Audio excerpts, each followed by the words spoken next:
আসসালামু আলাইকুম। এরকম নরম তুলতুলে পাউরুটি যদি আপনারা বাসায় তৈরি করতে চান তাহলে ফুল ভিডিওটা মনোযোগ সহকারে দেখুন। আমি এখানে পানি নিয়েছি। পানির ভিতরে আমি এখানে 1.5 চা চামচ আমি ইস্ট দিয়ে দিয়েছি এবং 6 টেবিল চামচ চিনি দিয়েছি আর পরিমাণ মতন লবণ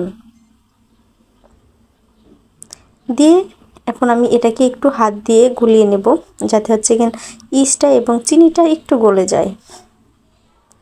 তারপর আমি এখানে 4 কাপ ময়দা দিয়ে দিব।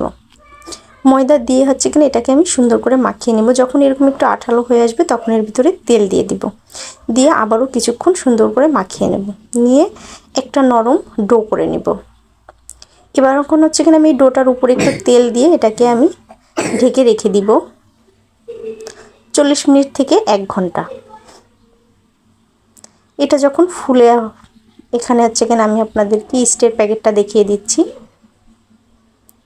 500 গ্রামের একটা প্যাকেট। এর একটা প্যাকেট আমি আগে একবার কিনেছিলাম, তো আমার 2 বছর চলে গিয়েছে, 2 বছর না 2.5 বছর গিয়েছে।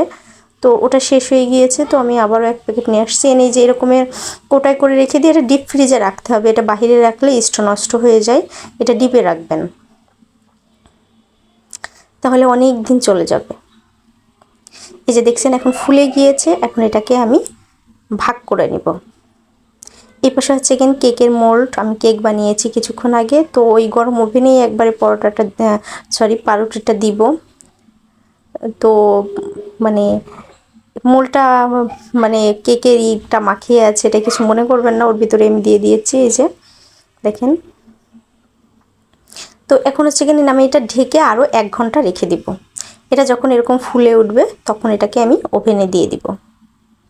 220 ডিগ্রি তাপমাত্রা দিব আমি। এই ছোটোগুলো দিব 20 মিনিট।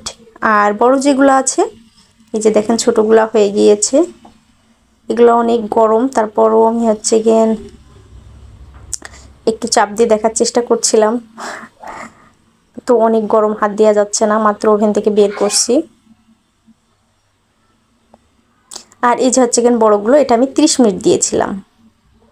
দিয়ে আমি উপরে একটু বাটার মাখিয়ে নিয়েছি। এই যে ওখানে গরম ছিল তো হাত দেওয়া যাচ্ছিল না, তো এখন ঠান্ডা হয়ে গিয়েছে। তো আমি আপনাদের দেখাচ্ছি, দেখেন কি সুন্দর সফট হয়েছে। তো দাম দিয়ে দোকান থেকে না কিনে কম দামে এরকমের পাউরুটি বাসায় তৈরি করবেন, এগুলা খেতে অনেক মজা হয়।